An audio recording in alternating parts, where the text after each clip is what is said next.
All right, mic check, 1 2 1 2. Mic check. All right, here we go. Sirius Mindz. All right. Peace, family. It's Sirius Mindz.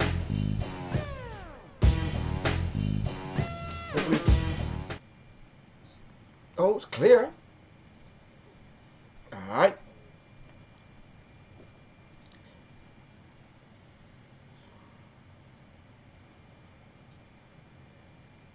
Yeah, we gotta get back to doing this post-production, cause yeah. All right. Greetings, family. Greetings, and we are black once again. Yeah, I see people coming on nice and slow. People putting their frankfurters or women, but people used to call them not hot dog, frankfurters.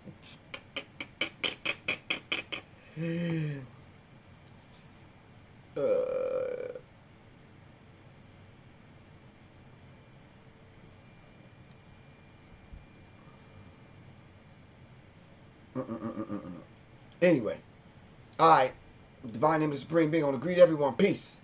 Shalom, Otep, Assalamu alaikum, Barigani, free the land, Alafia, whatever greeting you go by. All right, whatever school of thought that you are from. Some people just say good evening, wishing the family just a good evening. It's a beautiful thing. All right, so anyway, this is Sirius Mindz, and of course, y'all know I am Professor Griff. All right, right here on Sirius Mindz. Yeah, no, the other Professor Griff. Yeah, that one, yeah. Minister of Information, Public Enemy, Professor Griff. I want to thank everyone once again for coming on. All right, thank y'all for tuning in. Tonight we will be discussing Memorial Day. This is good for some, bad for others. Yeah, I'm not sure. Anyway, we're going to get around to that. So we're going to be discussing Mother's Day. All right. Yeah, I got all kinds of stuff popping up on my screen. What's happening? Maybe it's me. Maybe it's the computer. But thank to all the supporters that have supported Sirius Mindz and this platform from the beginning. Yes, I am going to schedule the class for the preparedness class, so stay tuned for that. We're going to launch the mic check, like I said, on June 5th. Me and Shane, who's in the building. Shout out to Shane, Mr. Jules, the Jewel of the Nile. Thank to all the supporters, definitely. I'm waiting to see 16 pop on. All right. This platform is definitely supported by the people. I want to thank everyone for giving a nickel, dime, rubbing two nickels together, a couple of pennies, food stamps. Yeah, we're going to get this, what's the name, taken care of. We're going to get this chat thing taken care of right here. You know, the little small one? We're going to get that taken care of. We're going to make it bigger. We're going to do something. We're going to get a plug-in. What happened to the plug-in, bro? What happened? I'm ready. Oh, the other one. You're right. I'm sorry. Shane had to correct me. I stand corrected. All right. We're going to check. We're going to check that tomorrow, right? Okay, cool. We're on deck. All right. If you'd like to donate or contribute to Sirius Mindz platform, you can cash at me at $, Professor Griff. Or if you want to use PayPal, you can go to www.paypal.me/Professor Griff Corp. 16. What's good? Trying to get audio. Oh, you're trying to get audio, or? Oh, because we have audio. Huh? Oh, I didn't realize that. You switched up? Oh, well, it should be on. We should have audio. We should do it. 16 says she's trying to get audio. Oh, well, I hear it. Hold on, 16. Yeah, I hear it. So we're good. I can see you all about, but I can't hear you. I think it's you, 16, because I hear it. I'm hearing it. It's in front of me. I'm hearing it. Everybody hear it. I think 16 got that computer that you got to wind up in the back. Anyway, Or simply go to www.professorgriff.me and donate. We're putting the dollars, the cents together to make it happen. We purchased a couple of things for the studio to make this mic check 1 2 1 2 go well. And yep, let's see what happens. All right. How many people saw the last live thing we did over the weekend at the bookstore, at Madu Bookstore? Yeah. So, everyone is on Super Chat, which y'all should be. All right, help me out.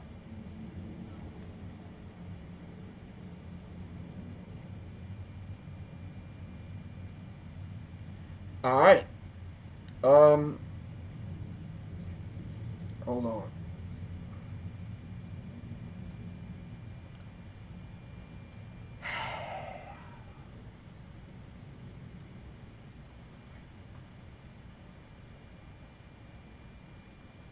Hold on.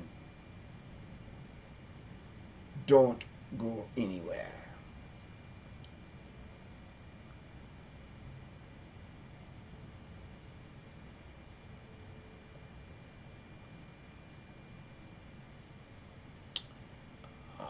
Get out the way. All right. If you're on Super Chat, which you should be, everyone should be right here. All right. Like I said, we're trying to get them other people that's on them other platforms to come right on over. And we're trying to make some things happen here. All right. I just want y'all to know that we had a very beautiful time. Need to know, you said you saw it. Alex Little, you saw it. Tony, you saw it. Yeah, it was critical, man. There was a sister, man. Whew. Yeah. Anyway, if y'all watched it to the end, there was a sister that, whoo, man, she was dropping it, man. She put it down for real.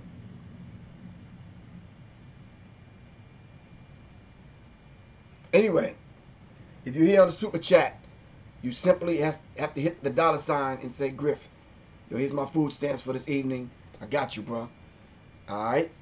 And we'd really appreciate that, and we'd put it to some good use. Anyway, we're raising the vibrational pitch of our people. Thinking, the spirit, the vibration of the people. We're raising that vibration until it comes and becomes in sync with the Creator. All right? Whatever you think the Creator is, whatever name you want to give him or her, all right? We want to raise your vibrational pitch of your thinking to where it's on that level.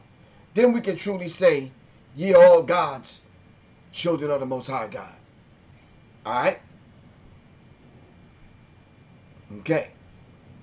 So we're raising the vibrational pitch of our thinking into the mind of the Creator and the co-creator, standing on the shoulders of the ancestors and kneeling at the feet of the elders. All right? The email address is seriousmindsinfo@gmail.com if you have some interesting topics that you think we should talk about on here. Soleil gave me 3 already, so I got some on deck in queue. Of course, there's a couple of phone numbers that are attached to the platform. Of course, 16 have one on deck. All right. And the other one we're rolling out. I got to give it to Shane, but we're rolling it out on the new flyer. We're rolling it out on the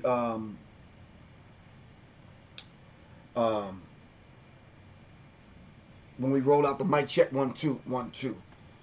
So it's going to be an email address associated with a phone number where you can send me your submissions where we can play them. All right? All right. Okay. Wait, what happened to Quan? Maybe I'm missing something. I definitely need to raise my vibrational pitch when it comes to the people I've been crossing lately. Yeah, it's a daily struggle. It's the people that you know you have to deal with, like family members, relatives, and that kind of thing, and homie, girlfriend, whatever, it's definitely a struggle. But Quan, you got to keep in mind, the next stage after ripe is rotten. You have to know when it's time to shut it down. You got to know when it's time to say, you know something, I've given not every, but I've given as much as I could give to a person and a situation. All right? When it gets to the point where it starts affecting you and it becomes toxic, you got to pull back. I don't care what that person means to you. Let them think about it. Let them do whatever they need to do. But once it's ripe, and you don't kind of, you heard me say this. You get that apple from the farmer's market, all right? You put it in the kitchen. You don't eat it in time enough, in the time frame that you're supposed to eat the fruit, it'll go bad. And the same thing that will sustain your life will take your life. You got to keep that in mind. And you just got to let people go. Love them from a distance. All right? Some people are suffering from this spiritually transmitted diseases. And you could borrow and hold on to certain people's energy. And you don't want to do that. You don't want to do that. I think the issue that I have, I know we talk about Memorial Day. We'll get there in a second. The issue that I have is being around people and watching them suffer from things that I know that I can help them cure. Either it's a weight thing, even a cold, flu, certain things that they might be suffering from, certain minor mental kind of issues, smoking, drinking. And these are things that we can help one another with. But what happens if I give you a set of instruction and I come back to check on you and you got worse? Obviously, you're not listening. As my granddaughter used to say when she was little, black man not listening. I'm like, is black man not listening? I'm like, I hear you. Yeah, Linda, you're right. They gotta go. And we don't do it out of hatred. You don't do it out of malice. You don't do it out of being vindictive. You don't do it out of... They gotta go. They will cause you to become toxic. And then you start scratching your head. Like, what the hell happened? You understand what I'm saying? So, yeah. But anyway, I am wearing this shirt purposely today because when we talk about Memorial Day, I want people to know that we have to start honoring those people that mean something to us. You understand what I'm saying? Those people that mean something to us. Hold on. Who's on the back? Help me out. Oh, wow. This space. Huh? I didn't know you had Dr. Francis Crest. Oh, yeah, man. I got the soldiers on here, the warriors.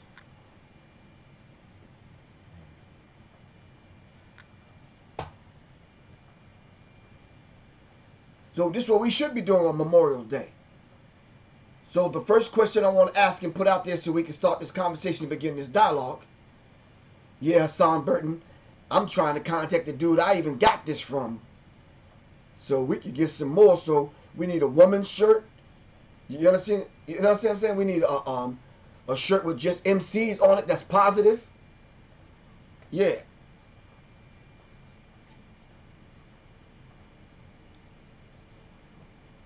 Miss Charles. Della? Is that Della Charles? All right, 16. You got to let Miss Charles know that we don't do love you to death. No, we love you to life, man. We can't love you to death. We got to love you to life. Love you to life. Anyway. So, yeah. So, Memorial Day. First question I have today is, what is Memorial Day? Listen, don't come on here clowning today, y'all. Y'all gotta give me a real definition. Don't give me some Yeah, I don't care if you Wikipedia, whatever you do, but give me some kind of definition. Oh, that's your mom. Tell your mom I apologize. You see, I'm over here running my mouth. Sorry about that, Miss Charles. I ain't mean nothing by that. You know that. You ain't getting me in trouble. 16. Yeah, yeah, Mom, listen, I'm just saying. See, now I gotta go down and take out the garbage, mow the lawn, paint the house. Bryce Clemens, give me a full definition. Talk to me. Thank y'all. So they said y'all said y'all love the shirt. Thank you. I'm trying to get these shirts. All right, for real. Dang, 16, you getting me in trouble. I ain't even met the woman yet. See, now I want to just crawl up in the corner over here and let somebody else do the show. Anyway. She said, you know something, I love you to death. I'm like, okay, I'm here. I'm correcting her. And that's her mom. See, I feel bad, man. See, I ain't even... yeah, I don't even want to do the show now. I just want to hang up. But anyway... Anyway,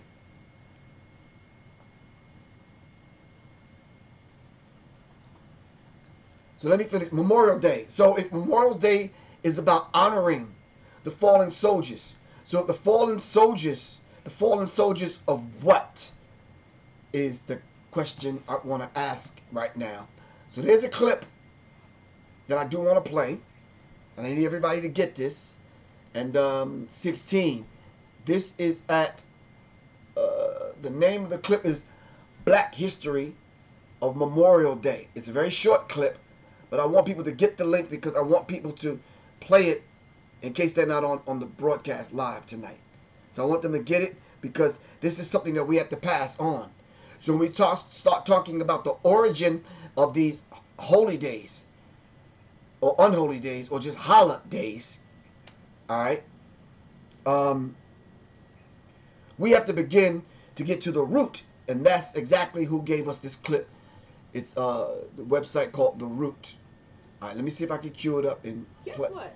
The Memorial Day celebrated today has pretty much erased the contributions of African Americans.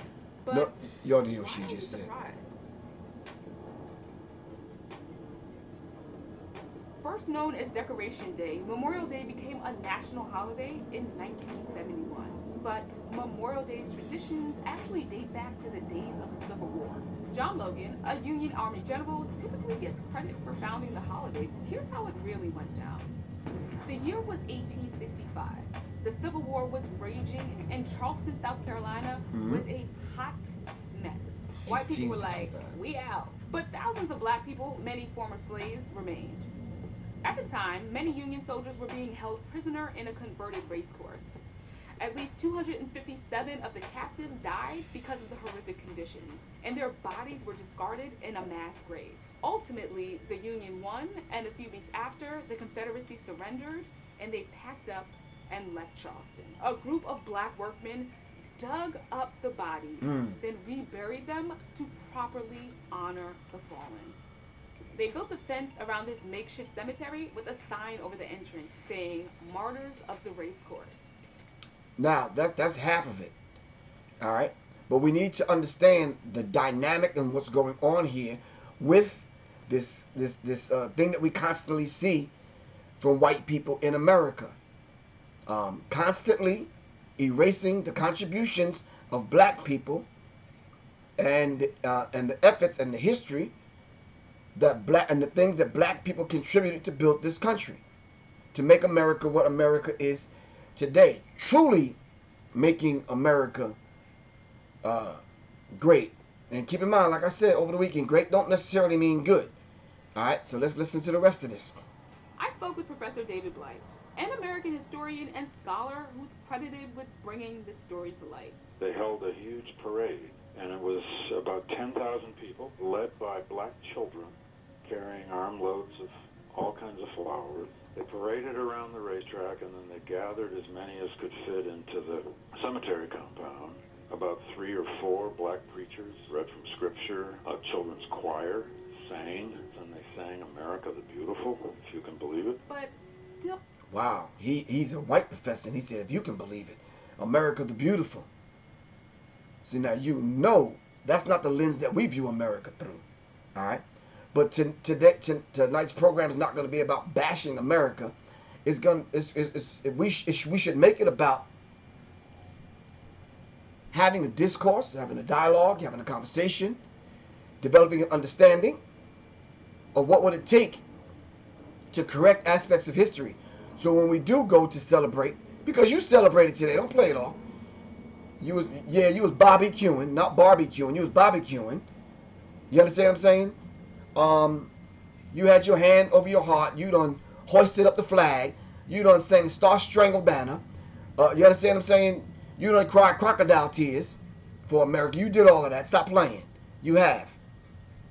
All right? I got to be on my best behavior because Mrs. Charles is on deck tonight. So I'm just saying. You've done all these things. All right?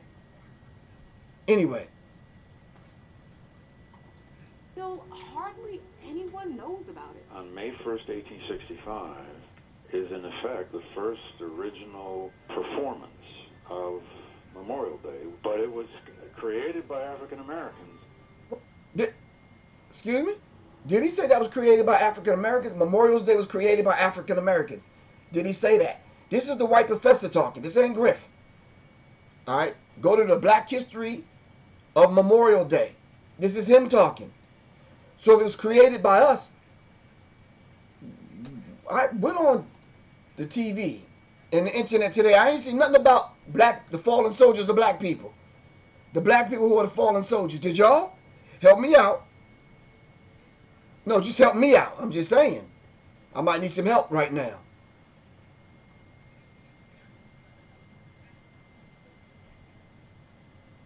We have to be able to put pressure on those white people that are in those positions to get them to understand, to begin once in their lives to get the history correct. Stop stealing black people's history. Stop writing us out of history. All right? And let the truth be told. All right? Why have black people been omitted from a critical part of this holiday's history? I've got an idea. Racism. Did she say racism? So 16. Now you know we have a filter that's on YouTube where it filters out people that use certain language and that kind of thing. And sometimes I'll go back and read some of the comments that people. They say I'm racist for pointing out the racism in white people. Did y'all hear what I said? 16. You can go back and read. I think I left some of them comments up. So, but because I talk about racism and white supremacy, I'm racist. The white South was able to control first its own narrative, and then a good deal of the national narrative. Despite efforts to forget the contributions of African Americans, we remember. And just as we remember all of our fallen soldiers, we must also not forget the black workmen whose noble actions became the catalyst for the holiday that we recognize today. What's up? Wow. Y'all could go to The Root. All right? Go to their channel, go to The Root, and check out in their website, The Root. All right? African Americans literally created Memorial Day. All right? African Americans created Memorial Day. I'm going to say that one more time in English. African Americans literally created Memorial Day.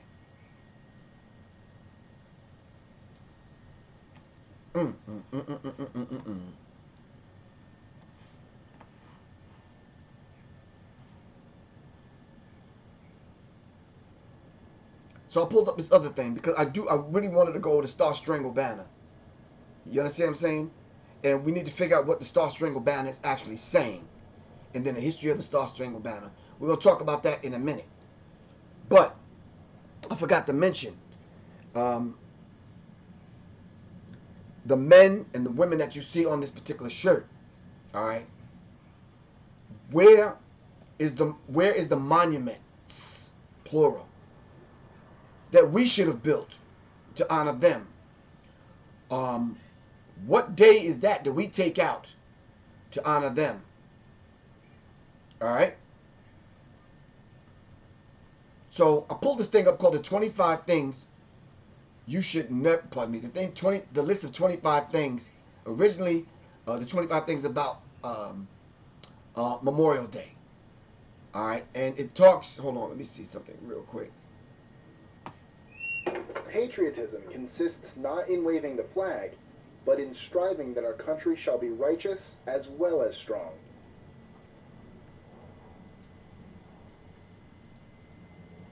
That's 25. Did y'all hear that? Patriotism has absolutely nothing to do with waving a flag. It has everything to do with making sure the nation is righteous and strong. Is America righteous? Talk to me. Come on. Is America righteous? I'm just asking a question. All right?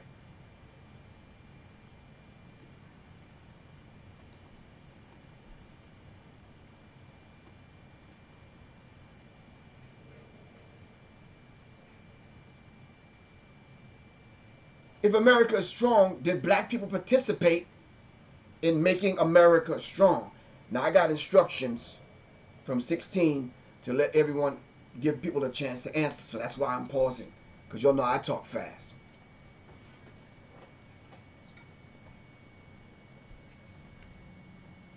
Right now, when we come on, I try to get people on the book and the gram to come on over to YouTube. Right? So we can have the conversation here, because Shane is engineering this, and he's putting up certain images, and the dialogue and the conversation is happening here. All right? So, but the question needs to be answered. All right, hold on one second, y'all. Give me Can you do me a favor? You see the Sirius Mindz thing up under the control? Yeah. Give me that. I don't know why I got Tony Braxton's song on my mind, man. I know, and I ain't heard the song in I don't know how long. Heard a new song, I don't know. You know, sometimes you hear something in your sleep, or somebody pull up in the car next to you. I don't know how the hell. Shout out to Tony Braxton, because I don't know why your song is on my mind, but it's on my mind. All right. We're going to rearrange this thing and put it here so I can, but I want it added a shot, so if it's like right here, it's good. But anyway, all right, so let me play this other clip. Let me play that back so y'all can hear it. 25 interesting things about Memorial Day 16. That's what it's called. So if you can snatch that and put the link up so we can make that happen.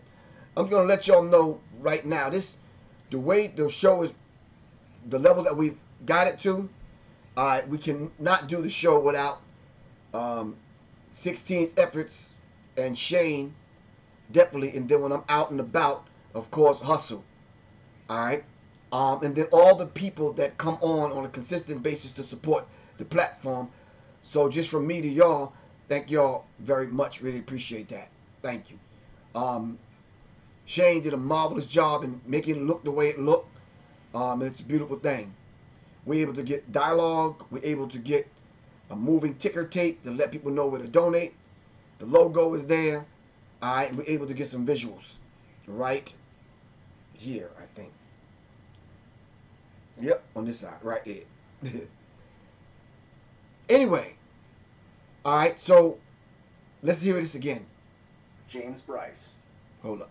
Here are 25 interesting things about Memorial Day. 25.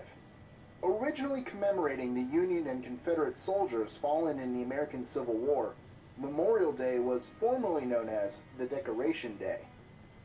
24. The true origins of who held the first Memorial Day celebration is a debated subject, as there were several claims made in different places, such as Warrenton, Virginia, Savannah, Georgia, and Gettysburg, Pennsylvania. 23. Originally... Did I do that? Memorial Day was observed on May 30th, and it was not until 1971 when the holiday was moved to the last Monday in May to ensure the prolonged weekend. 22. That same year... Okay, if it's truly about, it says know your history, Memorial Day. The Black Declaration Day was started by former slaves on May 1st, 1865. What were black people doing in 1865? Help me out, y'all. And Chuck, bro, you took it away. You're killing me. You are killing me. You're killing me. I was on a roll. You're killing me. Yeah, hold on. I'm gonna wait for it to come back up. People can't even read that fast. And the people here on Instagram can't even see it, so. Or Facebook. Whatever. Alright. May 1st, 1865 in Charleston, South Carolina, to honor 257 dead Union soldiers who had been buried in a mass grave. Well, let's stop right there. Who killed them and who buried them in the mass grave? Help me out. So if we start to unravel and dig deep to unravel the story, to bring the truth out about the story, then therein lies the origin of Memorial Day. All right? They had been buried in a mass grave in a Confederate prison camp. Well, that answers the question, who buried them? They dug up the bodies and worked for 2 weeks to give them a proper burial as gratitude for fighting for their freedom. They then held a parade of 10,000 people led by 2,800 black children who marched and sang in celebration. All right, back to the list of 25. Memorial Day also became a federal holiday. 21. Located in Arlington County, Virginia, the Arlington National Cemetery is one of the places where major Memorial Day ceremonies take place. One of the largest cemeteries in the world, it's home to 400,000 graves. 400,000 graves. If you don't understand that America was established with violence. All right, wait, should we pause and go over the Star Spangled Banner first so y'all can get this in context? When they start talking about bombs bursting in air gave proof through the night that our flag was still there. Oh, say, does that Star Strangle? I keep saying strangle. I don't know why. It strangled the hell out of black people. But I'm just saying. What do you think the song is about? Let's get black to it. 20. Each year, almost 40 million Americans travel more than 50 miles from their homes for the weekend, making the traffic on this holiday extremely heavy. 19. In 2000, Congress passed the National Monument of Remembrance Act, which requires all Americans to stop what they're doing at 3 p.m. on Memorial Day to remember and honor those who have died serving the United States. Their question is, does that include black people? Harlem Hellfighters back from World War I wearing the Cross of War medals in 1919. Wow. Supreme Third Eye with the 1111. That's the gateway. It's the portal. No, thank you very much. I really appreciate that.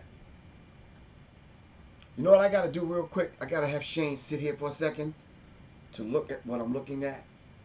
Because, can you come look at this for a second? Look at the chat. See this chat? Look, see what I'm seeing. And you see how small it is. See how good your eyes. You see what I'm seeing? Can you read that? No. Nah, I just want you to know that though. So we got to do something with this because but that it's the same as the other chat though, right? I'm just seeing the same thing. Oh, okay, I got you. Then we good. Anyway. All right. So now, if they stop at 3 o'clock on Memorial Day to honor the fallen soldiers, are they recognizing the black soldiers that fought, bled, and died for America, only to come back home to not get benefits? only to come back home, some maimed, all right? Some had to come home in caskets. Are they honoring them? My dad was one of them that fought in America's wars, all right? 18. This moment of remembrance is a 1-minute period, observed even by many large companies and organizations, such as Greyhound, Amtrak, Major League Baseball, the Empire State Building, and others. Okay, but can we, black people, stop at 3 o'clock every Memorial Day, all right? And just remember those that have fought, bled, and died to see that black people are free in America, like these heroes and sheroes right here on my shirt. Can we do that? You right. Fly, mudder, trucker. We all got family who served. Quan said my father was a veteran as well. Hell, I'm a veteran. Alright? I was in the United States military. Working in prison. Having to deal with them hardcore dudes.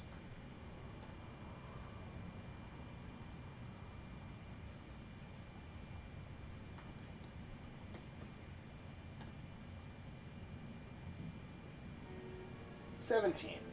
Northern states adopted Decorative Day earlier and with more enthusiasm than the former Confederate states. 16. In fact, it was not until after World War I when the South finally adopted the holiday. Wow. So the South just said, to hell with it. We just gonna chill. We're gonna do our own thing.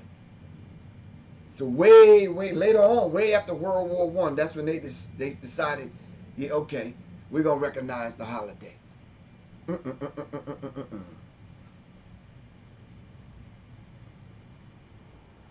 Yeah, 16. I went in as military police.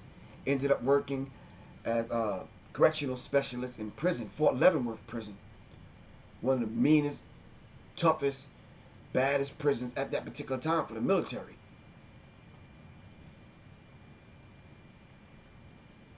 At that time, the purpose of Memorial Day was broadened to include American soldiers fallen in all wars, not just the Civil War. 15. Wearing red poppies... Wait. Let's stop and get a context, okay? The Civil War. Can I ask y'all a question and please give me a real answer?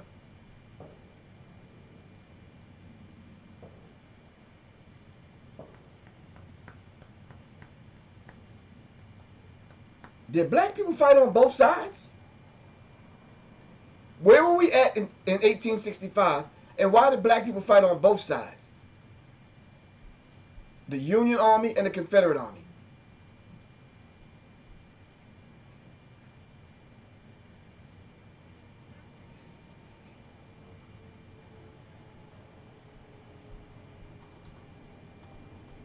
So we fought on both sides, right? You mean to tell me black people who weren't even free never got respect in the 1800s? Still being called a nigger. Second, third, fourth class citizens in America. But yet we in a war in America fighting against one another on both sides. Help me find a word for that, y'all. Help me find a word for that, please.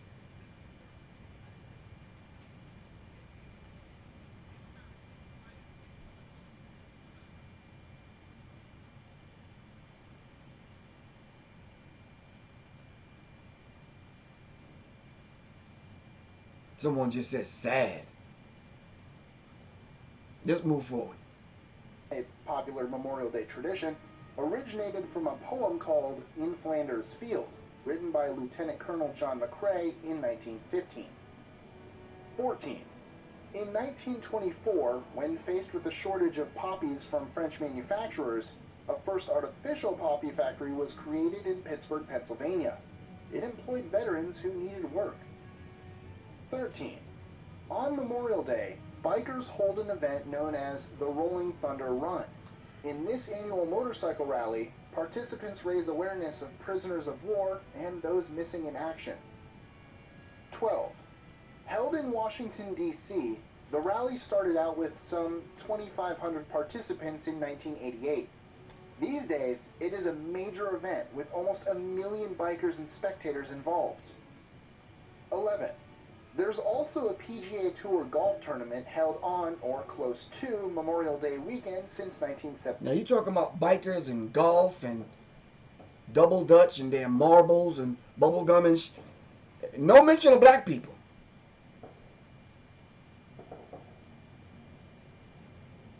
No mention of black people.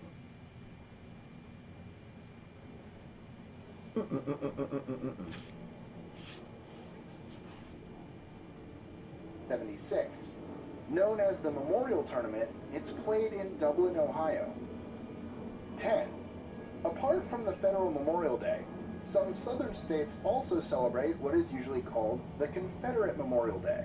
Created to honor those who died fighting for the Confederation in the Civil War, the day is observed on the last Monday of April in Georgia and Mississippi, June 3rd in Louisiana, Kentucky, and Tennessee, April 26th in Florida, May 10th in the Carolinas, and January 19th in Texas. 9. Every year, the Memorial Day celebration at the Arlington Cemetery is attended by approximately 5,000 people. 8. One of the Memorial Day traditions was to eat a picnic meal while... Now you know I got to stop at that.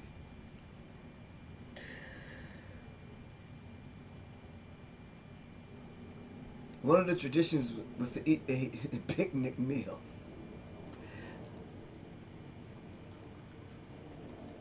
There's so much I want to say, but I just... without sounding harsh and without sounding... just trying to wrap my mind around it so that I can process it and then give it back and have a discourse with the family here so that we can, you know, talk. It's difficult for me to do right now, but they had a picnic meal. Let me back it up a little. All right, here we go. 8. One of the Memorial Day traditions was to eat a picnic meal while sitting on the ground of a cemetery. Some people in rural areas of the South still practice it. You at the cemetery. You in there with the dead. Eating a picnic meal in the cemetery with the dead.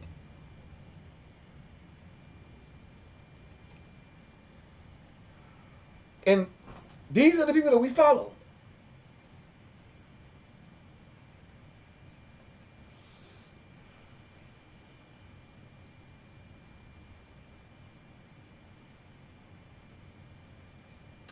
There's a book downstairs I need to snatch up before the end of the, what's it? Because there's something I have to read to y'all. All right, yeah.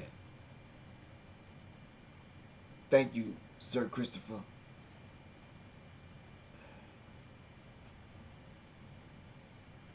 Wow. Okay. All right, let's make it happen. Let's talk. 7. Directed by Sam Fisher.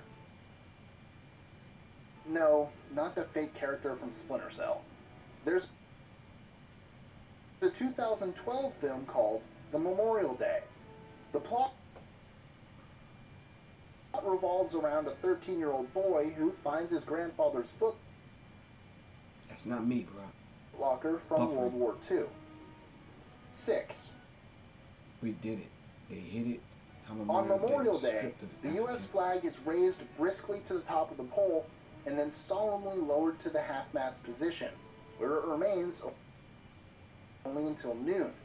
Then it's raised to full mast for the remainder of the day. 5. According to the Hearth, Patio, and Barbecue Association, Memorial Day is now the second most popular holiday, after the 4th of July, for a sun-baked barbecue. We done heard damn baseball, barbecue, eating in the damn cemetery. We done heard...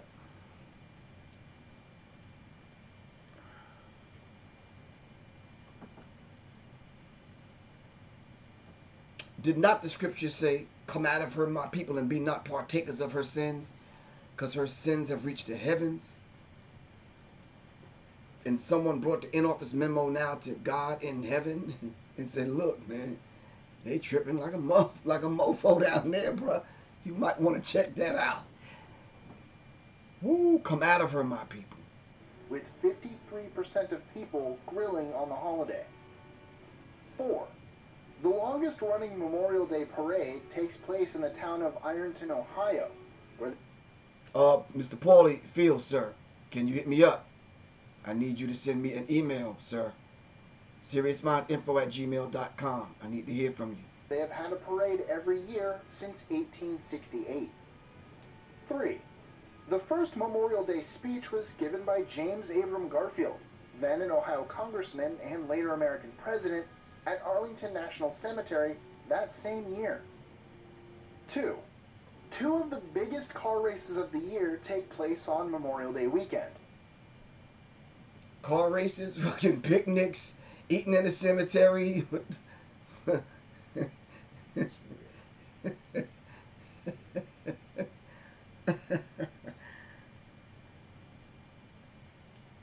Let's get through this. We're going to get through this.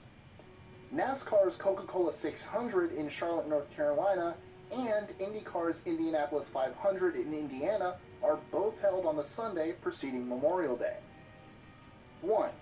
Performed on the west lawn of the U.S. Capitol building in Washington, D.C., the National Memorial Day concert is held to pay tribute to fallen U.S. soldiers. Attended by more than 500,000 people, the concert can also be watched by U.S. military personnel all over the world. Enjoying our lists? Okay.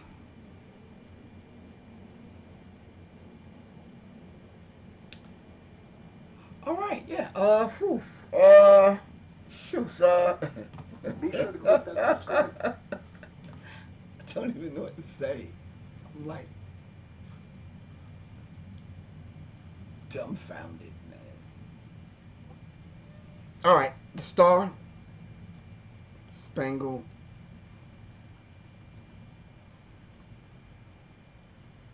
the true history of the Star Spangled Banner.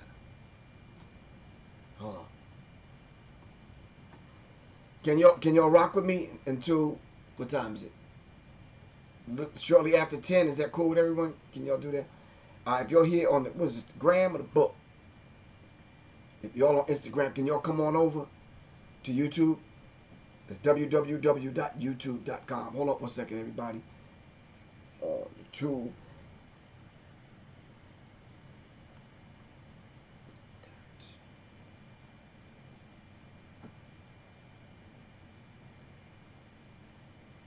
youtube.com/C/Sirius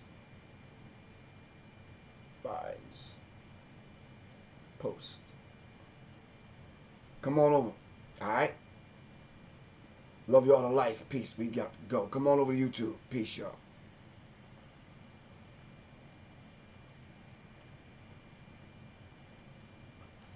Alright. We still rocking over here on YouTube because there's some other things I want to go. I want to go over the Star Strangled Banner.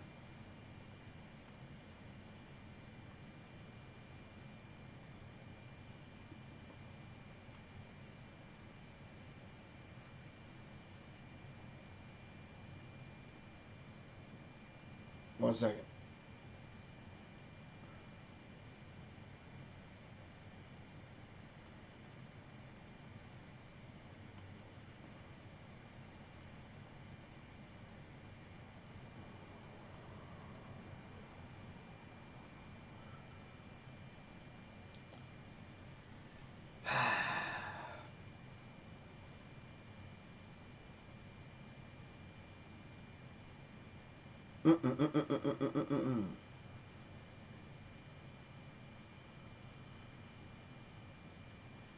Anyway, let's go. All right, so for this section or this segment, pardon me, we're going to talk about the Star Spangled Banner.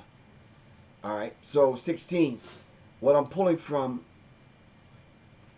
Oh, we could talk about that too. Star Spangled Banner. Let me go there and get that. Hold on. It says the hidden racist history. Need to know. Thank you very much. What are these numbers, man? 777. Somebody else donated, and it was 1111. Now to 777. 9311. Hold on. The racist history of the national anthem. The racist history of the national anthem.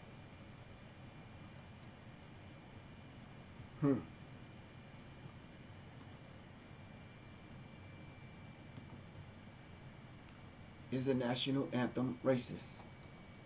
Hold on, 16. Star Spangled Banner bigotry. Okay, maybe I need to put that in.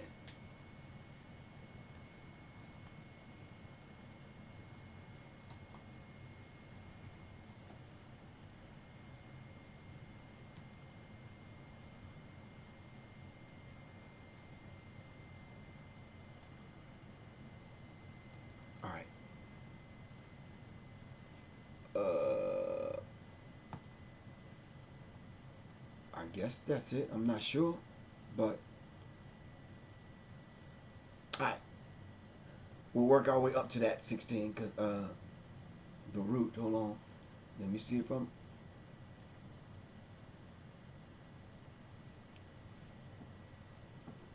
I'm trying to put it in exactly how you wrote it. Bigotry. I have it right now.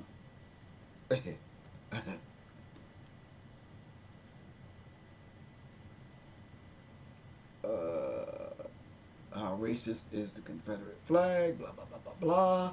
I'm seeing all kind of stuff. I'm not sure if I got the right 116. But anyway, we'll talk in 1 second. But let's go over this national. Let's go to Star Spangled Banner first. All right, here we go.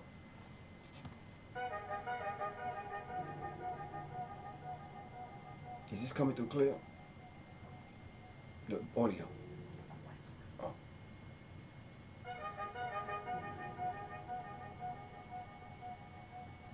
There was a lawyer once. His name was Francis Scott Key. He penned a song that I'm sure you're aware of. You've seen it. It's in most hymnals throughout our churches. It's called the national anthem. It is our song as an American. We go, however, to a ball game. We stand in our church services and we sing the words of that song, and they float over our minds and our lips, and we don't even realize what we're singing. Most of us have memorized it as a child, but we've never really thought about what it means. Let me tell you a story. Francis Scott Key was a lawyer in Baltimore. The colonies were engaged in vicious conflict with the mother country, Britain. Hold on 1 second. If y'all just tuning in, this is Professor Griff. This is Sirius Mindz. All right. We titled the program. We're going to talk about Memorial Day, but we're going to talk about Black people's contribution to Memorial Day and why they rewrote the history to write us out of the history. So for the first hour, we talked about the history of Memorial Day, and we kind of broke some things down, and we went over a list of 25 things that they kind of talk about. You know, as far as Memorial Day is concerned. All right. Now we're getting into the Star Spangled Banner as you never heard it. That's what I'm playing now, 16. The Star Spangled Banner as you've never heard it. All right. So just some basic facts, something to kind of glue the conversation together if you're just coming on. All right. Karen John Muhammad. Assalamu alaikum.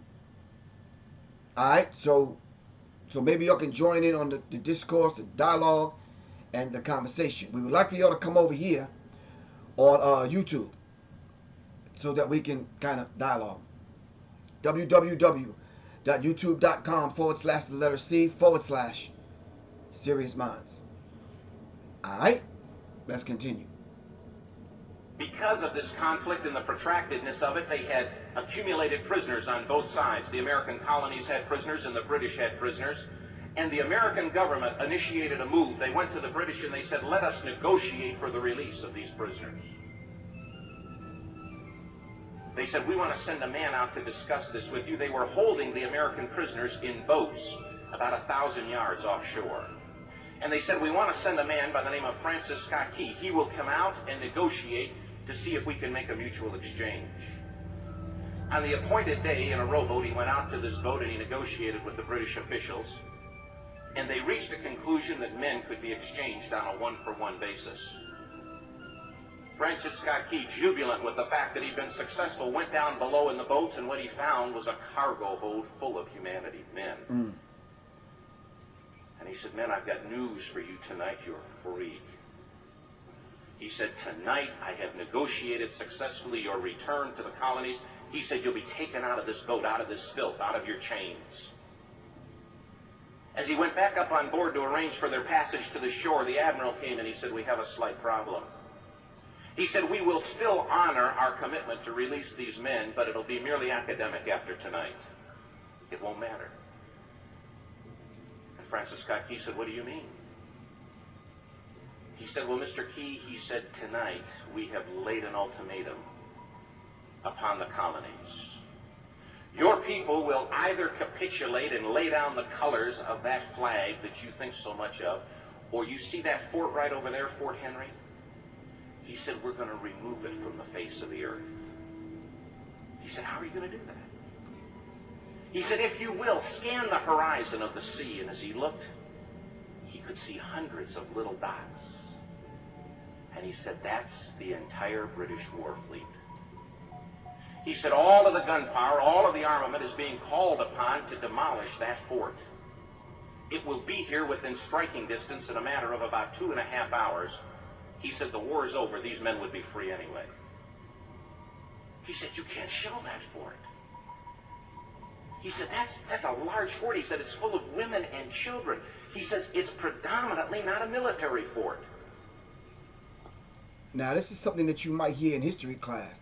National anthem clash. "No refuge could save the hurling and the slave from the terror of the flight of the gloom of the grave." Now, this is stanza 3. All right? In the Star Spangled Banner. All right? So, if we are so patriotic and so American, because most of y'all that are on here consider yourselves American. Am I right or wrong? Can y'all help me out with that? All right. Do you consider yourself an American?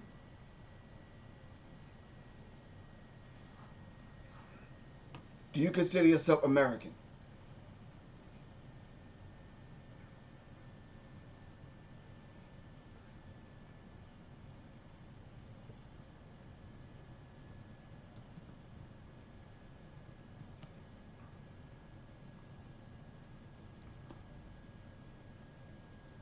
Mark Wade said no longer. All right. If you do or if you don't, we have to be able to define what American is before you start taking hold of this particular title. All right. I'm being patient, 16. I'm letting people answer. Presidents are selected, not elected. Absolutely correct. Alex said, "I'm an American by nationality." That's it. So come on, Alex, help me out. You don't go to the football games and the baseball and basketball games to eat apple pie and trade baseball cards and stand when they raise the American flag. You don't stand up and start crying with your hand over your heart and all that kind of stuff. Help me out. Come on now. Do you?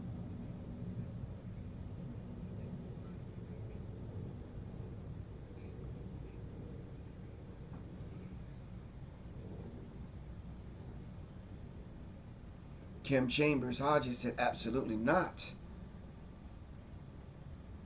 So Don, if you consider yourself a citizen of the United States, the question is, do they consider you a citizen of the United States?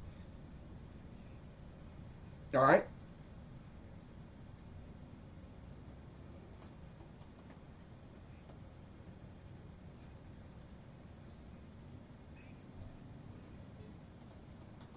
Do they consider you a citizen?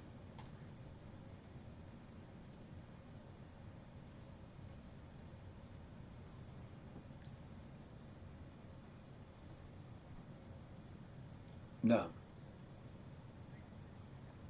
You can't escape the reality. You pay taxes here. Or what? Like what reality? Because you pay taxes Malcolm X said you could put kittens in the oven. That still don't make them biscuits. Right?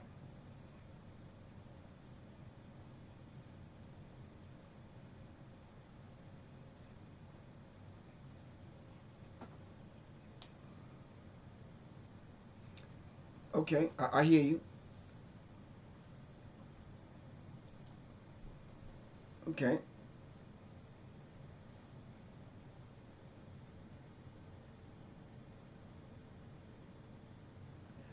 I hear what a lot of y'all are saying. I'm reading this. So then where is the and I'm just throwing this out. This may cause an argument with some people online, but I'm just throwing it out there.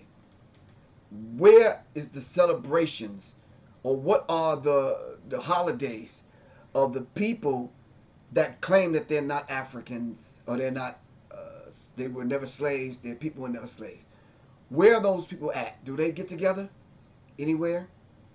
I'm not being facetious. I'm not being funny. I'm not being sarcastic. Help me out, please.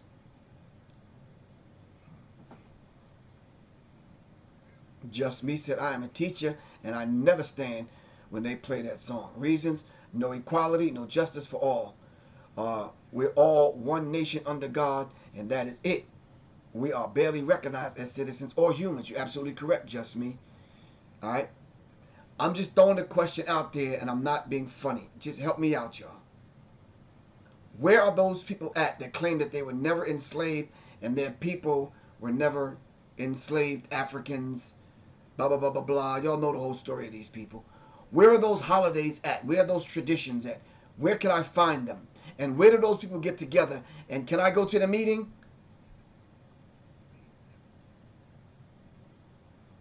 Can I go to the meeting?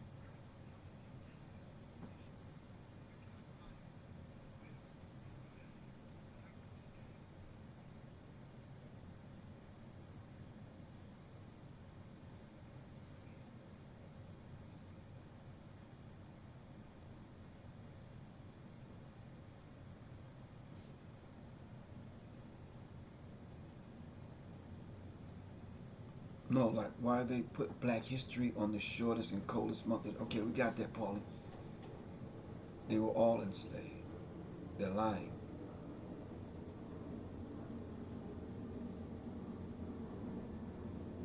Shit, I can't stand. I got back problems. Oh, you can't stand. You got back problems. Oh, okay.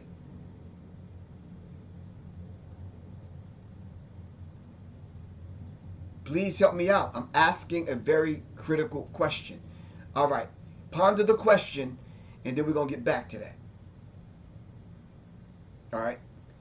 Here's why we are not citizens. Meet your straw man. Thank you, 16. All right. Now, these people that claim that they're not descendants from Africans who were enslaved, I need to know where they're meeting at so I can go. And what holiday traditions do they celebrate so I can participate, so I can become acclimated to this particular thing. All right, just help me out while I play this clip. All right. Is the national anthem racist? All right.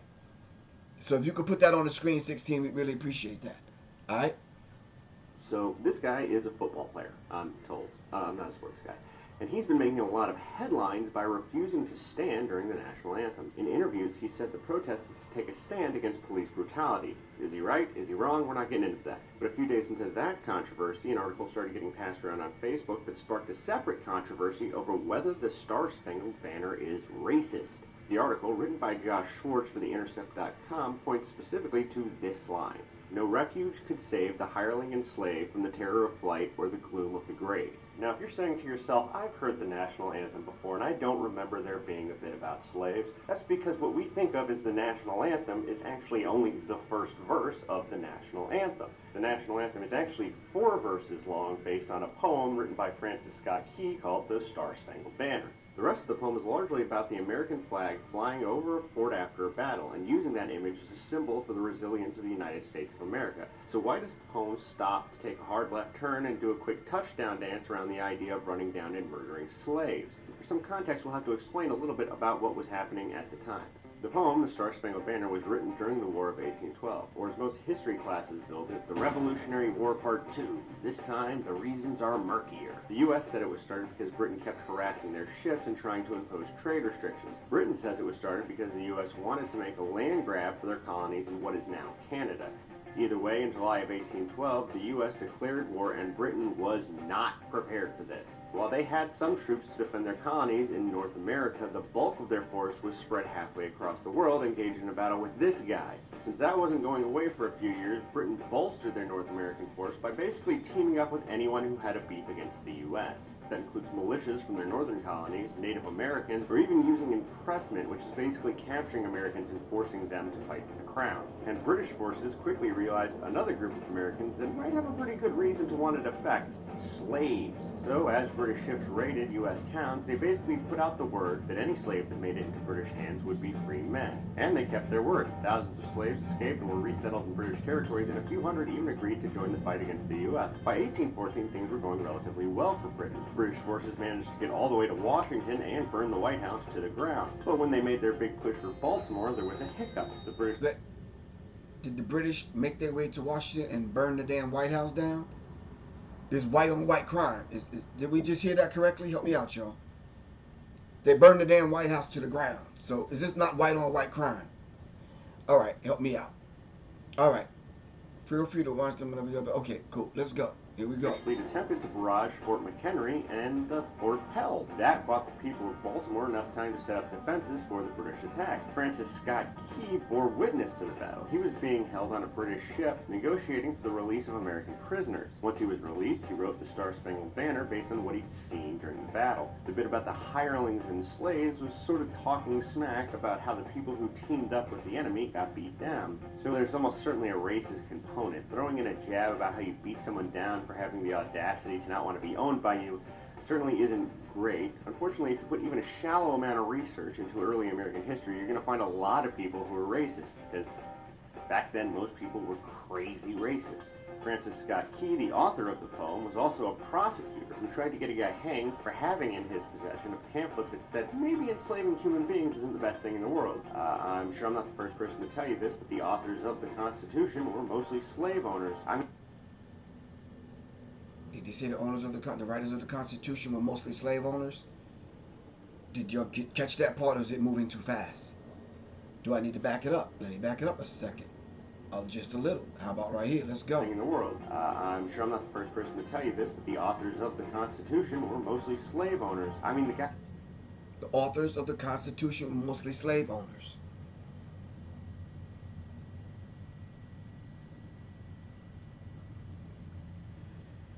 Yeah. Yep. Okay. Thanks, Alex. The guy who wrote the Pledge of Allegiance also wrote a little piece about the dangers of mixing with, quote, the inferior races. These guys were alive in the slave-owning United States. That's the culture you're pulling from. So there's your answer. Is the national anthem racist? The poem it was based on does have a racist component to it, because everything back then did. Kind of down. He said the Star-Spangled Banner has a racist component to it because everything did back then. So what is everything? And are we dealing with this everything back then? Are we dealing with it today? Believe it or don't, Francis Scott Key. Huh? She spoke on it? Let me pull it up. Okay, so if everything had a racist component to it back then. Okay. Now I'm Jonathan Soboleski for AL.com. Yeah. Okay. Let me see. Let's put in Dr. Francis Cress Wilson.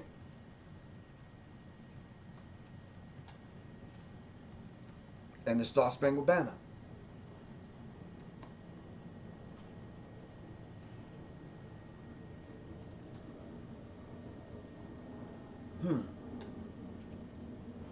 Nope, guess we can't play that. Black soldiers, blah, blah, blah, blah, blah.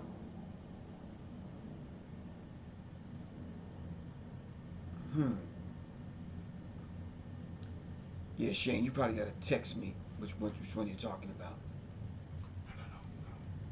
He said everything back then was racist. Oh, everything back then was racist. The 9 areas, okay. Oh, okay.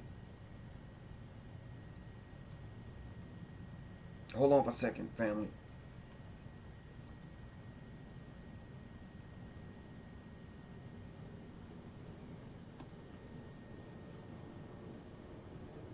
No, we can't have that. We can't do that one.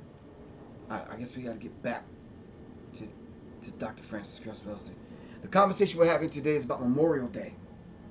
And I thought it would be befitting if we discussed the Star Spangled Banner. Some say the Star Strangled Banner. I thought it was befitting if we went over a list of 25 different things that's associated with Memorial Day. And it's sad. Mark Wade, thank you very much, good brother. Thank you. Really appreciate you. I thought it'd be befitting that we talked about these 25 things. And when we did, there was just nothing really about black people. So we went over the origin of Memorial Day. And we could just simply put the true origin of Memorial Day.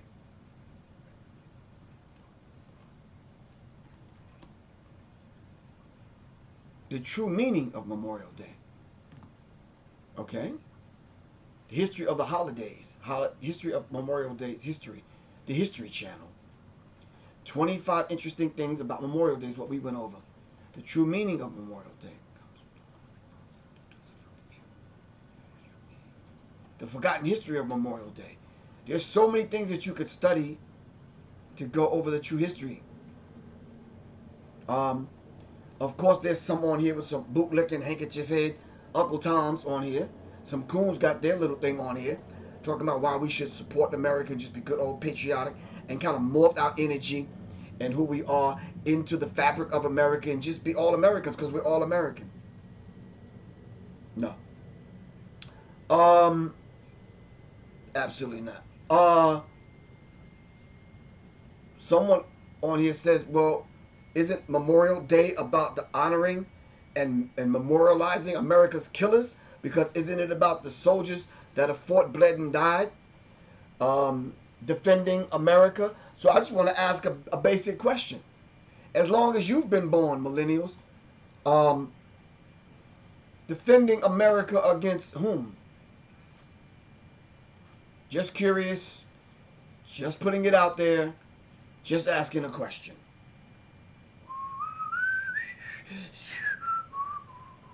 That's all I'm doing is asking a question. Help me out. James Simpson III. What's happening with you? We're talking about Memorial Day. All right? We're talking about whether or not if black people should celebrate Memorial Day. All right? We're talking about how should black people celebrate Memorial Day. And according to the research that 16 has gave us, is why no black person should honor the Star Spangled Banner. All right? Let's talk. The Harlem Hellfighters was a regiment of New York National Guardsmen in the First World War. They were set up to fail by their own government. They were humiliated, degraded, eventually given to the French army as a throwaway, and they ended up coming home as one of the most decorated units in the entire U.S. Army. Harlem Hellfighters are one of the most important. Let's stop right there. Are we familiar with the Harlem Hellfighters? If not, take a deep breath and go Google them right now. The Harlem Hellfighters. All right? Or come over here and have the conversation with us on YouTube. All right, let's go. Regiments in American history. In World War I, they helped to establish to the entire world the power of black soldiers in the military. It was very difficult at that time for African Americans to get into the United States military because there was this perception that African Americans would not do well in battle. they had to overcome the prejudice of their own countrymen and yet also perform ably on the battlefield. Like so many units of African American descent, when they go overseas, they're not sure what they're going to do. Are they going to fight as infantry? Or are they going to be stevedores and load ships? Or are they going to be labor units and cut wood? And so they're committed to labor duty, they're unloading ships, building the trains, those type of support services. And as you can imagine, these men have been trained and they're willing to fight, they're ready to fight, and this is stressful for them. They were finally given to the French army, which in a way was an even greater insult, because in the First World War, when the United States entered, General Pershing, the commanding officer, was very clear that American forces would not be fed piecemeal into the French and British army, because the French and British wanted reinforcements, and Pershing said absolutely not.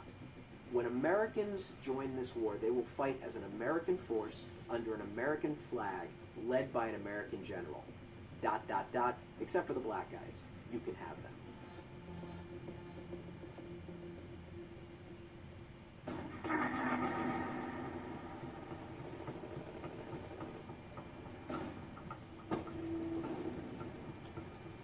Henry Johnson is perhaps one of the most remarkable black military heroes in U.S. history. And he found himself in no man's land with Private Needham Roberts manning a listening post. And Needham Roberts hears click, click, click. He realizes somebody's cutting the wire. It's potentially a German raid. And so Roberts is passing him grenades, and they line up these grenades, and the Germans actually do come across the lines. Roberts is hurt, and now Henry Johnson is left to defend their position and to stave off this attack. And then he makes the mistake of jamming a French cartridge into his American gun, and it no longer will work. And the Germans are on top of it. He then used his rifle like a club, and then he ended up fighting with a knife against the Kaiser's best, and turned them. He's wounded in the fray. He's struck, for example, in the foot, and has a debilitating injury as a result. And he fights them off, he says, for what seemed like an hour. The Germans ran shrieking into the night, all because of one man.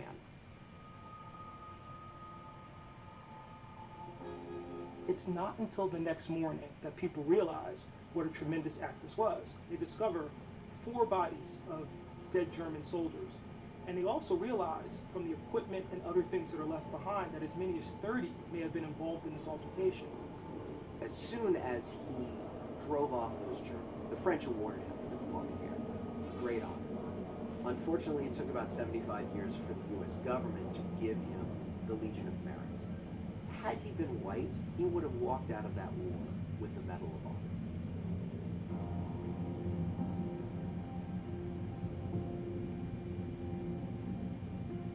What was so shocking to me when I began to research the story of the Hellfighters was that after they had performed so magnificently in combat, the United States government actually sent a memorandum to the French government, essentially implementing Jim Crow, essentially saying, don't give them some notion that they are equals, because we don't want them taking that notion back to the United States and demanding equality. When he come back to the United States, he's not awarded the Purple Heart. There's no notation in his military record of his injury. And so he winds up not being able to work because of this injury. He doesn't get any kind of assistance from the army or from the government as a result. And he ends up dying in 1929 penniless. Is that going to be our history?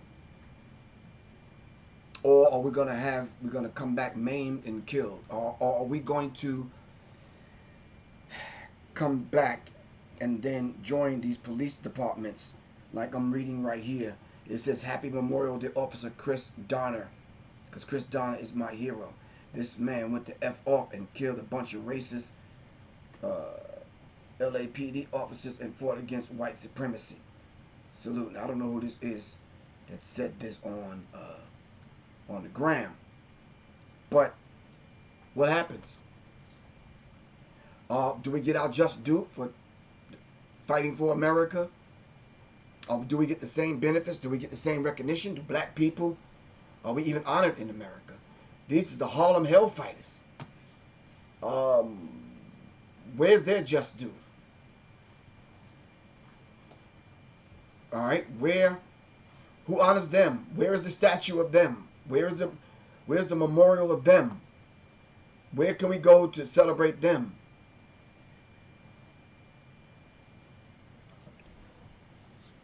Can someone on YouTube or even Facebook, on YouTube rather, can y'all pull up the codes for America?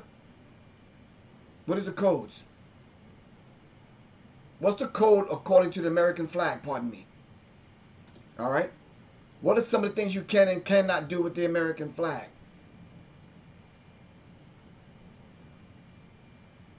Let me look up what 16, help me out. What is the code? Hold on.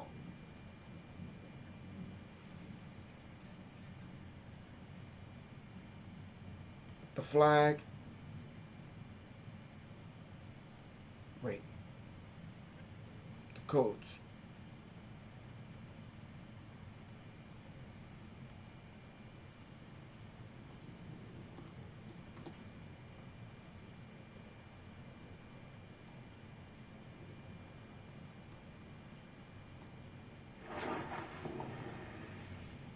White stars on a field of blue, one for each state, and 13 horizontal stripes alternating red, 7, and white, 6 for the original 13 colonies. The U.S. flag is a revered symbol by many in that nation. Now, we didn't even get into breaking down the symbol and the symbolic meaning of everything, the symbols that's associated with Memorial Day. All right? Surprising number of legal rules pertaining to displaying the United States flag. And in recognition of the honored place Old Glory holds, in 1947, Congress passed, affectionately they call the flag Old Glory. All right. A series of laws specifically prescribing how the flag should look, be cared for, and respected. Found near the beginning of the codified version of the statutory laws of the United States, called the U.S. Code, in Title 4 out of 54, the provisions relating to the flag are numerous and they are detailed. For example, the code has specific rules for when civilians can display the flag, and these allow that it may be set out for 24 hours at a time, should be raised quickly and lowered ceremoniously, and unless an all-weather flag, should not be displayed during bad weather. Moreover, the code instructs that in addition to the dates of admission of the states, state holidays, and those days proclaimed by the president, the flag should be displayed on the following days. New Year's Day, that's the 1st of January, Inauguration Day, that's January the 20th, MLK Day, the 3rd Monday of January, Lincoln's birthday, that's February 12th, Washington's birthday, the 3rd Monday of February, Easter Sunday, Mother's Day, that's the 2nd Sunday of May, Armed Forces Day, the 3rd Saturday of May, Memorial Day at half-staff until noon, that's the last Monday of May, Flag Day, June the 14th, Father's Day, the 3rd Sunday in June, Independence Day, July the 4th, National Korean War Veterans Armistice Day, that's July 27th, Labor Day, the 1st Monday of September, Constitution Day, September the 17th, Columbus Day, the 2nd Monday of October, Navy Day, October the 27th, Veterans Day, November the 11th, Thanksgiving, 4th Thursday of November, and Christmas Day, December the 25th. In addition, two types so of much for the institutions, separation of schools church and state. places should always display a flag when operating. There are also rules about how to display the flag in a procession, like a parade, and it should either be to the right or in front of a line of flags and should never be placed on a parade float except on a staff. Thank you, Shane, for putting up the flag code. So if you look at the flag codes and you go through them one by one, you can see how America itself violates its own laws. All right? So, is it a double standard? The question goes back to my original questions. How should we celebrate Memorial Day as black people? Should we recognize the fallen soldiers that fought, bled, and died for America? Should we recognize our own? How should we celebrate it? If you consider yourselves Americans, or do you just blend in with whatever's going on just to get along? All right? KD11289116 says, I honor the flag as it honors me. How does the flag honor you? How does the flag honor you? Just a question I'm asking.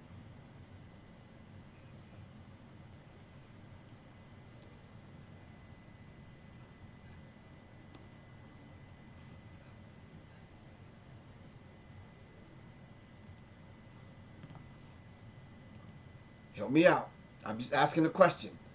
The gentleman in the chat said it honors him. He honors the flag as it honors him. I'm just asking him, how does it honor you? I'm curious. Yeah.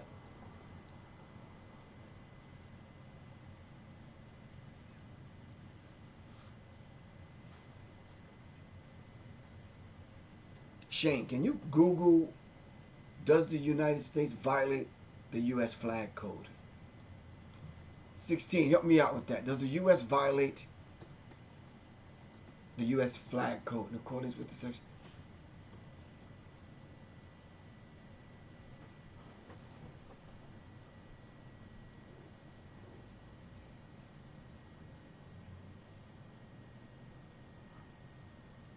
I'm just curious.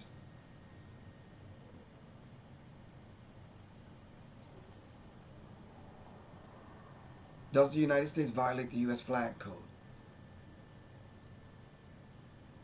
Because I see it sprawled out in football games. I see it in parades. I see it in all kind of things. You can put it on the screen. I'll check it out from there.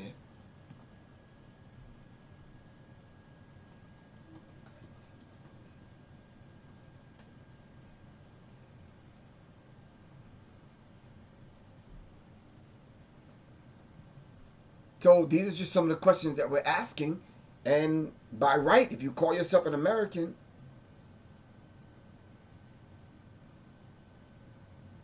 but a minute ago, dude, you said you honor the code the way it honors you. And then now you're saying I use the code of Mr. Neely Fuller Jr. You're confusing me. KD 1128 916. I'm not even getting that.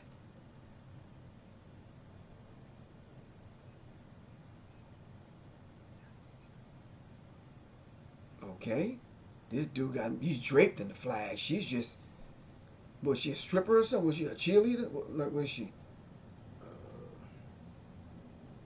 That's Tommy Lauren, that white girl. Oh, the white girl, Tommy Lauren.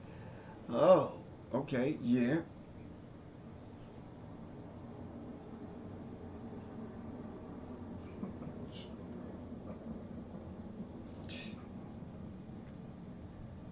All right.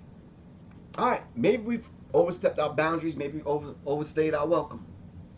All right. Memorial Day, whatever it means to you, we ask some very critical questions here that I think you need to answer for yourself. All right.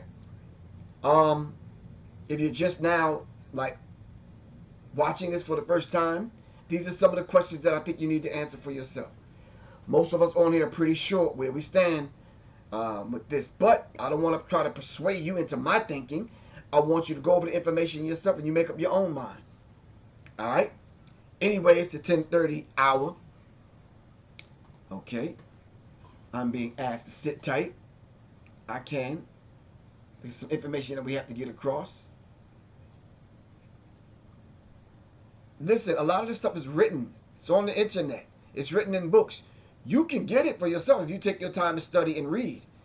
All right?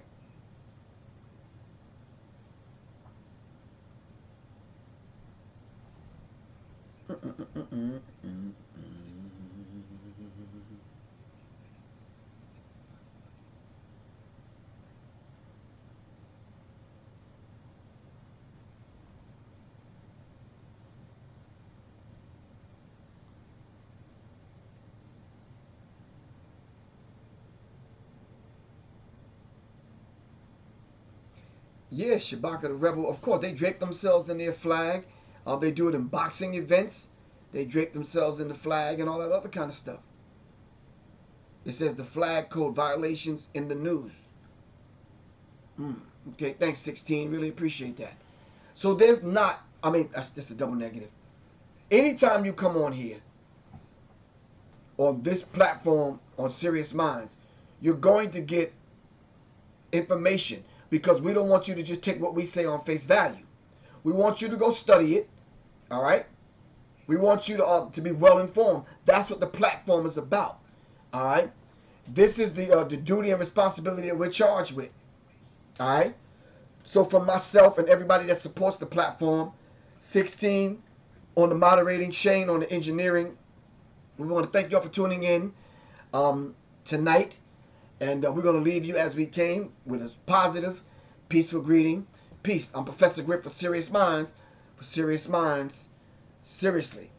All right, thanks to everyone that came out to Madu Bookstore this weekend. We had a beautiful discussion. Shout out to Hustle, all right, who was on the camera. All right. Shout out to everyone that came out. Shout out to Nia. from Madu Bookstore and her entire staff. All right. Thanks to Soleil for helping out that day. And all the people that came out to help out. All right. Really appreciate y'all. This week I should be getting the website updated, and we should be launching the Mic Check 1 2 website so that people can start submitting their songs for the Mic Check 1 2 1 2. All right. Anyway, I gotta run. I got to go. I got some business to take care of.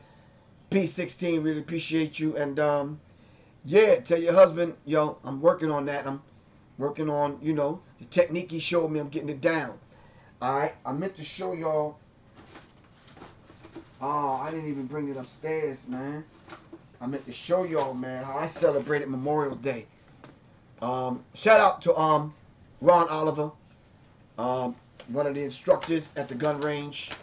I meant to show y'all, man, but I was shooting left-handed today.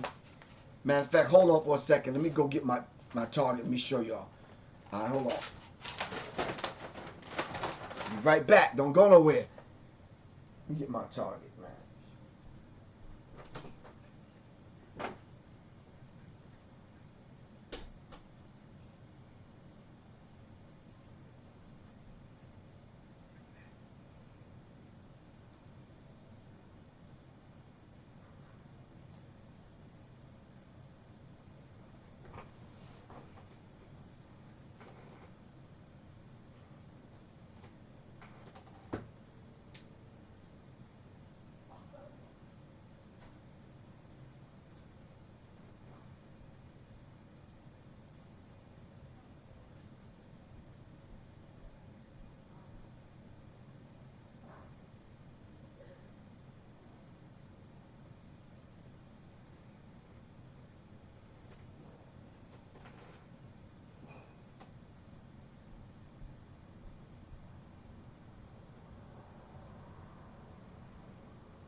No, the product is 50% cheaper. What movie was that, man? It was like New Jack City. Alan Payne, like, yeah, the product, you know, 50% cheaper. Understand? All right, so Ron Oliver, my man's in them. I ain't been to that gun range in a minute, but this is all my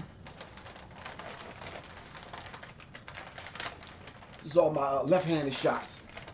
As y'all can see, in some cases I was way off, right? But for the most part, I'm on. All right, but y'all gotta understand something. We're talking about now. This is one of the things that we're going to talk about in the preparedness class. 16 said her husband going to help me out. I got another brother that's going to come on and help me out in the preparedness class. We talk about, you know, moving. Somebody behind you calling out the number, and you got to move and react. You understand what I'm saying? Because, and you're not talking about a distance. You're only talking about a distance of 0 to 3.5 feet. Because that's where the fight is going to take place. You understand what I'm saying? And if you're talking about handgun, you're not talking about hitting somebody from 25 yards away. You're talking about the fight is up close. Somebody at your car door. You understand what I'm saying? You got to create the distance and make it happen. So yeah, and you fighting. You KO somebody, and this man coming at you, but you don't damage your hand. Now you got to shoot with your left. But if you ain't never shot with your left, oh, yeah. Yeah, it's problems all day long. You understand what I'm saying? So, yeah. So, that's what I did Memorial Day. All right? So, yeah. So, I'm going back 2 weeks. And I'm going to be shooting with these. Hopefully, Shane can come with me. You understand what I'm saying? And I'm gonna make it happen. I'm definitely gonna make it happen. So yeah. Yeah. I do. I always shoot on my birthday. Yeah. So yeah. Alright, if you're in the ATL and you need some personal instruction at the range, I can tell you which range to go to. I can tell you the instructor.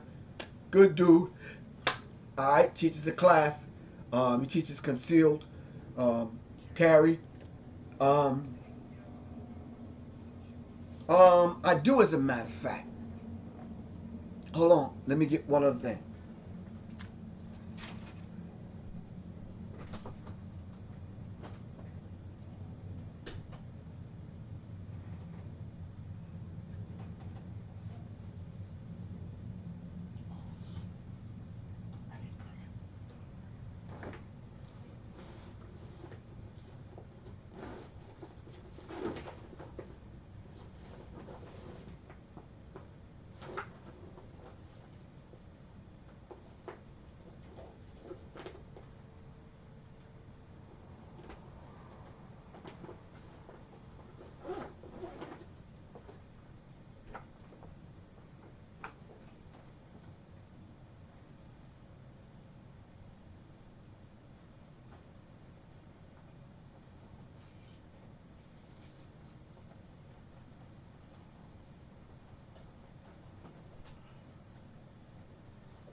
Alright. I gotta end this show, but I wanted to say this now. That's something that can be taught in class. Okay, definitely. We're gonna have 16 husband come on and doing the class on preparedness and survival techniques to demonstrate. Back in the day when we was growing up, everybody carried a pocket knife, and in most states, a pocket knife like such as this size is legal. You understand what I'm saying? But you could also know how to defend yourself with this, and the technique that go along with just something simple as this is very valuable. You understand what I'm saying? In them kind of tight situations, people kind of up close quarter combat. You understand what I'm saying? It may not look like anything to y'all, but knowing those techniques, like when I first started, when the brother was showing me, brother from prison, was showing me those original techniques that I got down pat. I had to do the alphabet, like I had to do the alphabet, both hands. You understand what I'm saying? Just to get muscle memory. You understand what I'm saying? And then as I began, the knife got bigger. And then as the knife got bigger, I went to 2 knives. Hand me my knives up there. And I've got to the point where I've gotten, what I did was, y'all know, give me a white one of the hanger, both of them. Give me the white hanger. Want the white thing around it? Yeah. No, not that one, the other one. Want the white thing around it at the bottom. Yeah. So what I basically did with, and we're going to go back over this in the preparedness class. So if you haven't signed up for the preparedness class, send an email to seriousmindsinfo@gmail.com. I got Ron coming on the class. I got 16. I got Mr. 16 coming on. I don't know if you want me to give his name, but so what so what I did was I kind of took a regular hanger like this, which we're going to go over. And just take the hanger apart. You understand what I'm saying? You can crack it down the middle like this and just kind of take it apart. And then you could just take a normal regular hanger like this, and you could just, as you take it apart and you have equal size, make sure it's even. All right? And you could use this in practice. And what I normally kind of do is put he put little paint that you paint stuff with, the red paint. And you go through your techniques, you're not supposed to cut yourself, but if you're doing it wrong, you'll have red marks on you. You understand what I'm saying? So yeah, but you could use, but that's the techniques. So you just go over basic techniques. You understand what I'm saying? this was way before cell phones. So a lot of times, even when you're fighting, all right, you can you hold the knives in such a way where nobody can see them. Like, can you see them? And especially if it's dark and they're black, you're not seeing what's happening. You understand what I'm saying? So there's a lot of different styles, a lot of different ways to defend yourself, whatever. And a weapon is only an extension of your body. So if you already know techniques, you understand what I'm saying, and that kind of thing, how to disarm someone, how to lock somebody's wrist, get somebody in chokehold or whatever, the weapon is just an extension of the body. And that's the way we're going to approach it. But this right here is really comes in handy. Because coming out of your pocket with it, which I'm not going to demonstrate now because I'm going to let 16's husband do that. In the class, you got to come to the class to get it. All right. Send me an email at seriousmindsinfo@gmail.com. Or you can hit 16 up 16. Put the email address up. There's just certain techniques that we want to be able to pass on. And you got to come take the class because there's going to be so much information that's going to be given in the class. But when you start talking about starting out with that, with 1, then you graduate to 2, and you're able to fight off, great filibuster, thank you, good brother, really appreciate you, and you're able to fight off multiple opponents. You understand what I'm saying? And maintain, and then you graduate to this. You understand what I'm saying? Hold on, get off this Facebook and Instagram. When you get to that point and you graduate, when you graduate to the military style, and you hear, and then now we're talking. You understand what I'm saying? Ain't nobody getting away from this. So we got to understand a particular you know how you but you should be able to defend yourself with a coat hanger. You should be able to defend yourself with a popsicle stick, a pen. And you've seen that kind of close combat in 16's email address is scorpiosun16@gmail.com. We're taking the information in so people can sign up for the class. As soon as I get the 24 people in sign up for the class, then we can set the date. All right. You got to graduate to this though. You end up cutting your wrist, man, slicing your shoulder off. You know, I keep these in the closet, but until it's time for me to get and pull them out, it's gonna make that thing happen. You understand what I'm saying? But this is some basic kind of stuff. But anyway, sign up for the class. All right.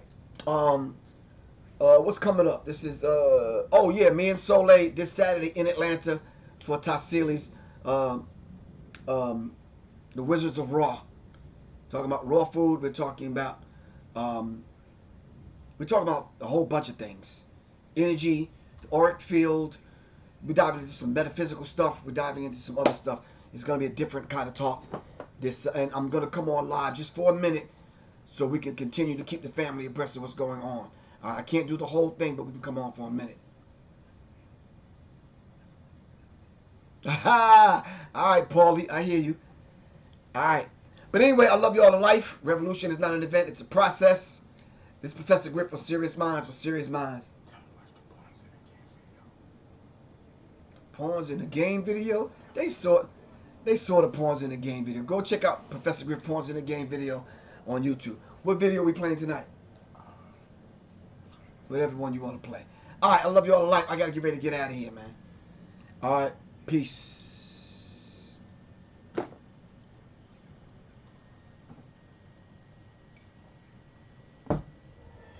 Under the veil of what people call beautiful lives a broken and empty soul.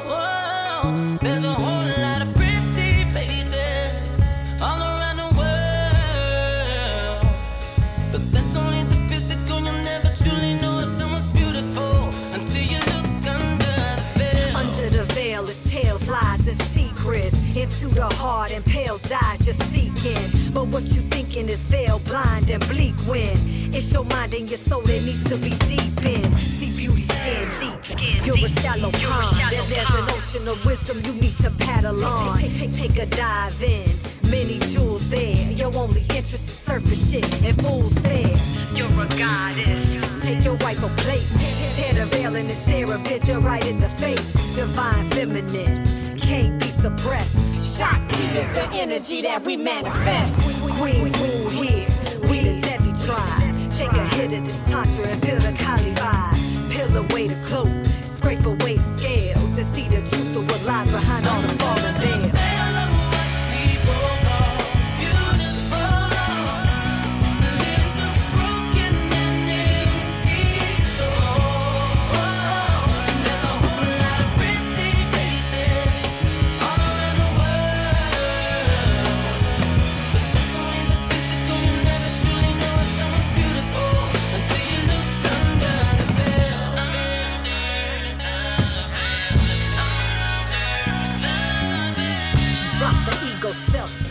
Trying to be, cause the yachtman is blanketed like a canopy. Antithetical, saying that you real when your identity lies in all that you don't reveal. Third eye blind, eyes to contact, so you can open the lotus up like a compact. Become an offering, something more to give than the physical body that can't forever live. Rooted in passion, before the right cause. Spiritual wisdom and knowledge that make you have pause. Then let it transmute, metamorphosize. See the truth of awakening right before your eyes. Shift perception, the real magic. For you to miss all this glory, it would be tragic. So get to tearing the veil as if it was fabric, and find yourself on the path, walking the labyrinth.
In a mosh pit, the rebel caught in the crosshairs. I move in silence, black fists in the air. The game plan is simple: beat go on a metal, shade on the mental. Now here's a gift from the rebel: Bootsy's bass, Hendrix on the treble. The X-Menace is back, classic tactics, factual magic. The mind bordered without a visa, classic rebel, trailers and teasers. The revolution's the theme. I'm back in black with the mind of Dessalines. Get the green, black, and red in. Heavy mental to get your head in. Get the green, black, and red in. Ghetto metal right down to the dead end. Subject from a vector's facts. The rebel sets the set behind enemy minds, yo.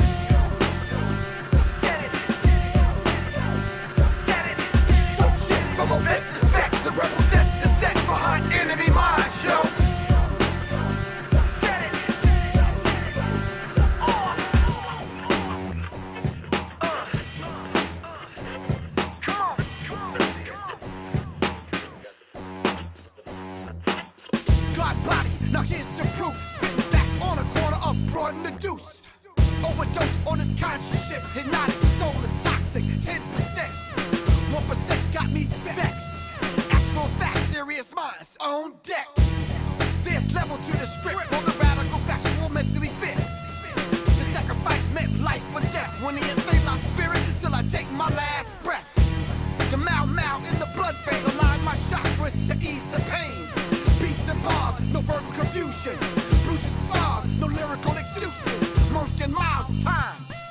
The real line behind enemy minds. Get the green, black and red in. Heavy mental to get your head in. Get the green, black and red in. Ghetto metal right down to the dead end. Subject from a vector's facts. The rebel sets the set behind enemy minds, yo.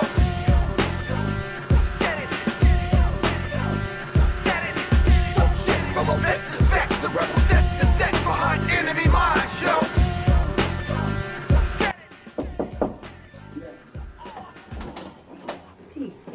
Peace. Some tea. All right, hold up. Let me move this book out the way so we can make some space. All right, what kind of tea is this? To help you write his song tea. Whoa, what kind of tea is it? Why is it pink?